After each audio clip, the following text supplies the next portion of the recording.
Hello, Aries. Take a seat and relax. There is nothing you need to do in this present moment except to relax and enjoy your reading.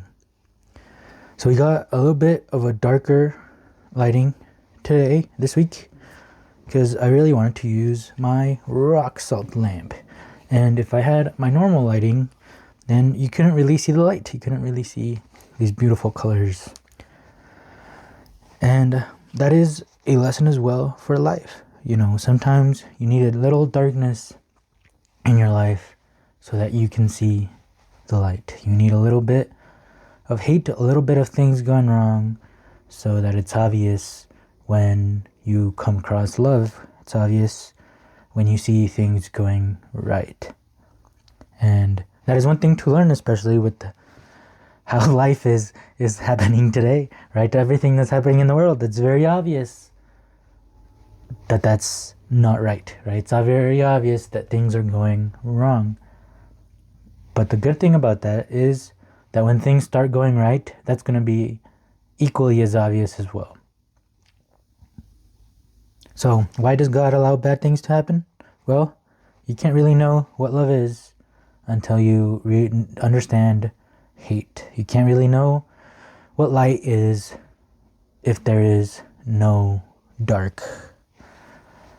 And to start our reading off, we have number 3. Beautiful. I love this card. This is my Divine Influence card. All right, whatever's going on, right? Just like we were talking about, whatever's going on today in this darkness, right? Do not give up. Keep going. You are being helped. All right, in this card, in this scene, Michael and Dwight are outside of David Wallace's house because their branch was going to be closed down. So they wanted to do something about it, right? They didn't want their branch to be closed down. And so they were standing outside of David Wallace's house because they were going to talk to him. They were going to try to convince him to do otherwise, right? But David Wallace never showed up. And somehow their branch was still saved. They literally had nothing to do with it, right? But they tried, right? And they did not, and they did nothing, but the branch was still saved. They had nothing to do with it, right? But their effort and focus was all that mattered. So right now, just keep being you. Keep doing you. And trust in your magic. Trust in this universe, right? Because even though what we do might not work, as long as our focus and our drive and our effort is there, we will be helped, right? Just like our solar system is helped us appear here, and you know, like what are the chances of everything that happened for us to be able to be alive at this moment in time, right? So so many things had to happen, right? Our Earth has to be so far away from the sun, you know, our moon has to be everything somehow worked out perfectly in our favor. All right, so keep being you and do not give up. Keep going, Aries. The Emperor. Cool. This is very Aries type of energy. And we have the World. Wow. Okay, so funny thing about this divine influence, right? Some things we are in control over, some things we are not, right? My example for this is you can't control the weather, right? You can't control if it rains tomorrow. You can't control if it's going to be cloudy tomorrow. But we have a reaction to what happens, right? So we can't control the weather, but we can control wearing a jacket when it's cold outside, right? We can control using an umbrella if you don't want to get wet while it's raining, but you can't control the weather. So there are things in this world that we can control. There's things that we can't control. And that's what the major arcana are all about, is the things that we aren't in control over, things that happen to us, like the weather. So that's hilarious that these both came up with this Divine Influence card. All right, the Emperor. So another thing with the major arcana cards, right, is that they kind of follow a pattern of going inside and going outside, right? The Empress is energy that goes inside, right? The Emperor is energy that goes outside, okay? We also have the World here. This is the end. Cool, the end of this darkness. The World. This is things coming full circle, right? This would be like, right, our calendar year starts in January, so it's at the beginning, right? And then we go February, March, April, May, we follow, and go back to December, right? Now the world is complete, and we start again with January, okay?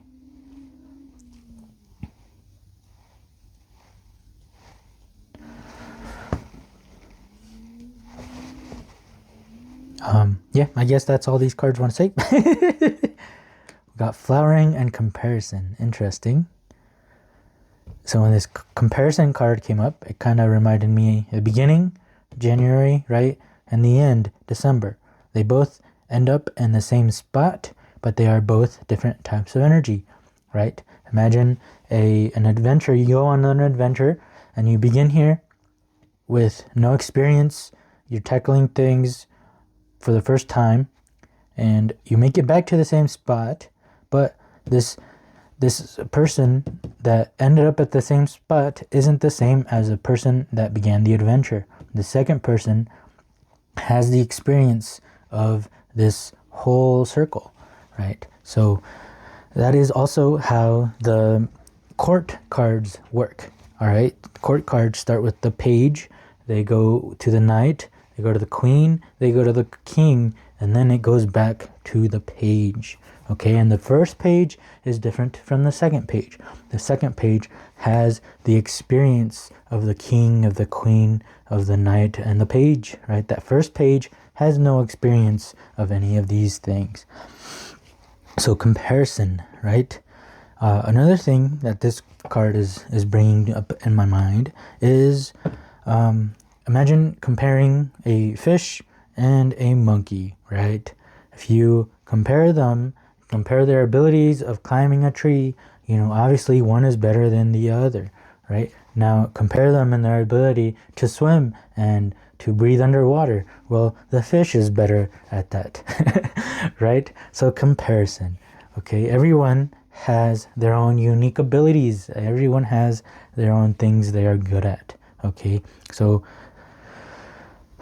that's good, right? Because if you judge a fish by its ability to climb a tree, well, that fish is gonna feel horrible. You're gonna, you know, just shit on that fish for no reason. It doesn't deserve it. So same with that first page, right? If you compare it to that second page, well, you can't really compare the two because they're both gonna have different experiences, different abilities, okay? Flowering. I think I kind of feel like reading out of this OSHO Zen Tarot for this flowering. And this is a court card.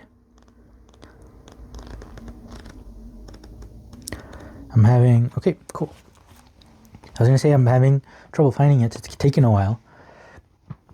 And as soon as I was saying that, I jumped right to the page. So that's interesting. This is the Queen of Rainbows, the Queen of Pentacles.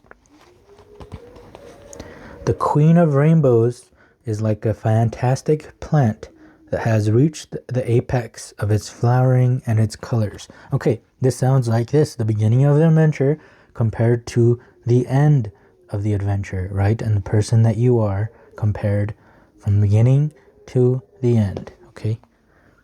She snaps her fingers to the music of love, and her zodiac necklace is placed in a way that Venus lies over her heart.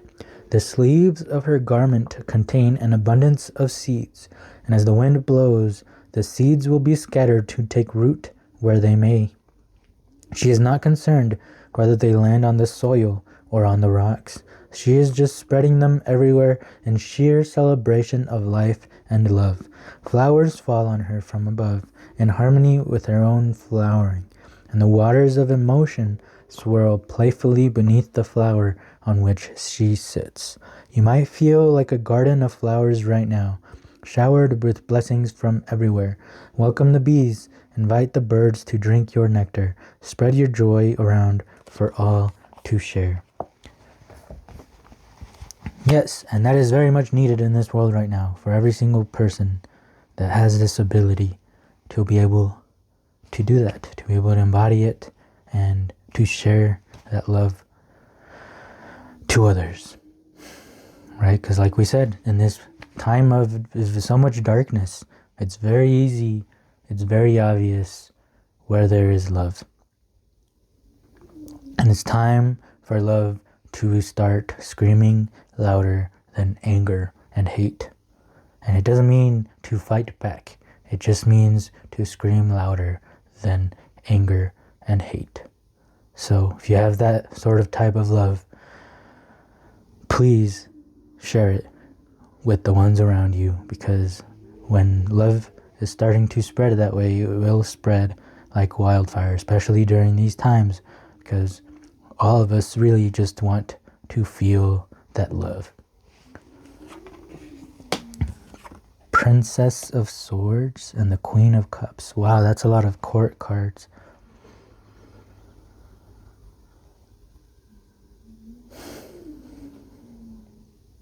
Okay, so the swords, right? The swords are all about the mind. They are all about logic. They are all about the thoughts that you keep thinking in your head, all right?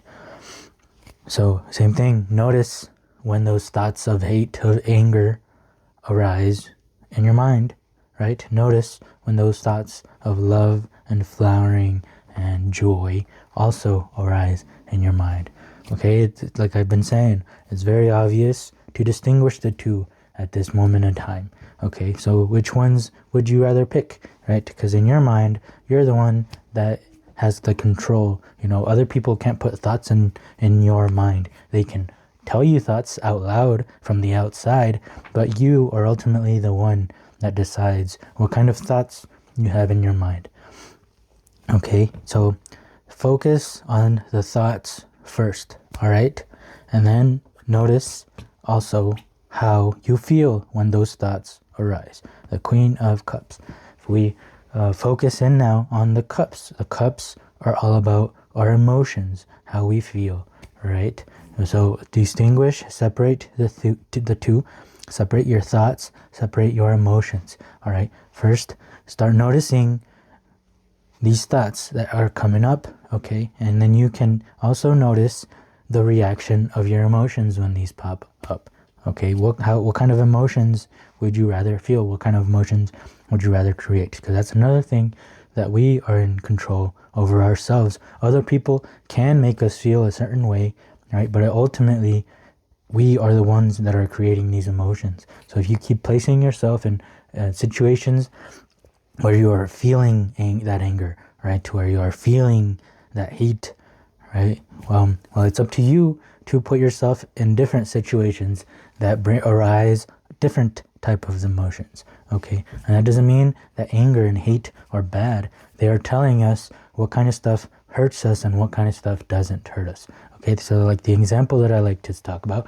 is fire, okay? So if there's a fire, if this, let's say this is fire and this is hot, okay, and I put my finger on it. If it's hot, I'm gonna, right, what does the finger do? The finger says, no, not there, let's go somewhere else, right? If the finger didn't feel that pain, didn't feel that hurt, then I would have just leave my finger here, and eventually I would hurt myself even more than that single pain that I felt, right? Because it'd be worse if I just left my hand here and, you know, eventually I wouldn't be able to use this hand. It'd be melted, right?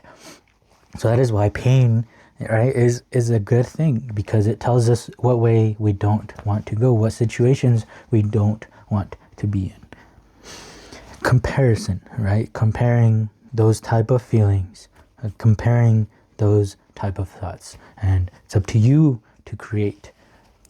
And then when you figure out, right, how to create that, start spreading it, start helping others achieve the same thing. And you can't just tell them what to do, right? Because they also got to figure it out themselves.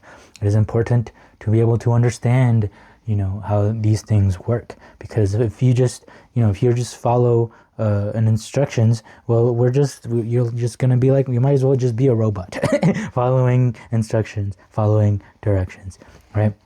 And as we can see in the world right now, because that is what people have been doing, just following instructions, and obviously it's not leading to a good place. So it's time for the people to start thinking for themselves. And as soon as you figure that out, Aries, start sharing that with the ones around you. All right, well, let's get some last bit of advice from the Office Oracle deck.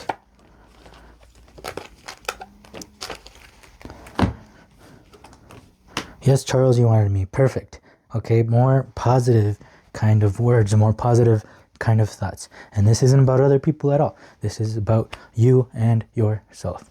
Okay, what kind of thoughts, right, do we want to start thinking? Do we want to start these kind of positive thoughts, or do you want to say, no, I don't want you, right? Look in the mirror and tell yourself, no, I don't want you, right? No, that's not what we want. That's not what I want. So focus and stare in the mirror and make sure you are able to look at yourself in the mirror and say, hey, I want you. Number 10, cool. Yes. Yes. This is my nature card, okay? But what's good about nature is that it reminds us how small we are. If we zoom in here, you can see that there is a small Michael and Dwight right there in the nature. But they are so small. Look how big nature is. And they are so small. So this usually pops up when, you know, there are times when we feel so big, right? Our stresses feel so big that we can't handle them. You know, the world is burning in so much stress and it feels so big, right? So remind yourself of how small we really are. Remind yourself of how small these stresses are. And you can, and that can help by going out into nature, right? Going out, and it'll help you be a little more silent. Look around, like, this place is pretty freaking beautiful and amazing, right? Like we talked about at the beginning, like what are the odds of all of this things happening that we managed to be alive at this moment in time? Like, so many things had to go right for us to be here. And that is that divine influence, right? That's helping us. So these moments, even though they're very dark, they are here for a reason, right? And it's for the light to shine brighter, because that is what we were all looking for when we came to this space-time moment. All right, I really hope that helped, Aries. If it did help, please help me as well by liking and commenting on this video, and subscribe if you would like to keep hanging out, as this is a safe place where we are trying to figure life out together. So thank you so much for being here, and I hope to see you in the next one. Peace.